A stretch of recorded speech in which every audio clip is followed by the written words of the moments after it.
Violence against women and girls is a serious issue that affects 1 in 3 women around the world. Some places, the prevalence can even be higher and distressingly concerning. That violence is a pernicious blight on the ability of women and girls and children everywhere.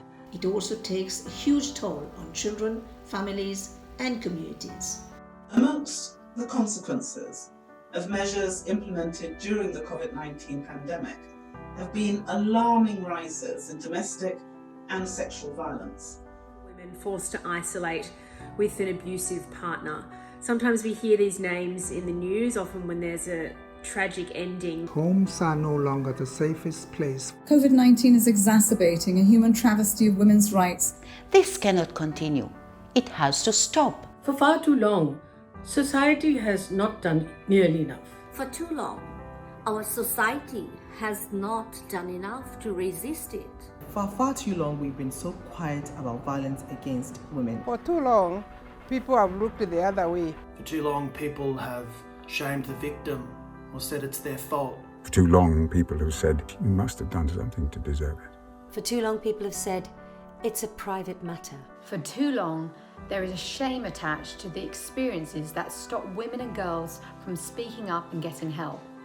There is never a time or circumstance where this societal evil is acceptable. That's why we are saying no more to such violence. My name is Shabana Azmi. Colin Salmon. Mahira Khan.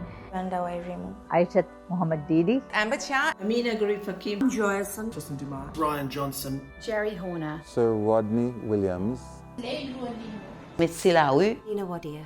I'm Helen Clark, and I'm pleased to lend my name to the Commonwealth's campaign to stop domestic and sexual violence in the Commonwealth.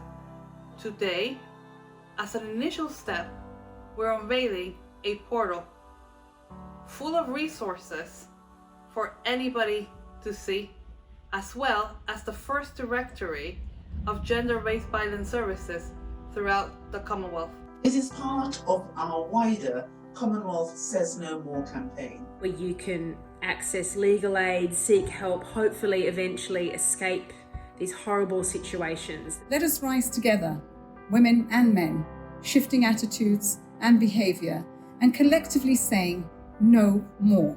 No more to domestic and sexual violence. No more shame. No more blame. No more to terror in our homes. No more excuses. No more lip service. We can and must do better. We will get this scourge in our society out, and we will do the best that we can to make sure those women and children have a better future. Please join me in committing to speaking up. In taking the pledge at Commonwealth Says No More. You can do this by creating and sharing your own No More post. By joining together, we can bring the scourge of domestic and sexual violence to an end for good. For more information to take the pledge with me, you can visit commonwealthsaysnomore.org.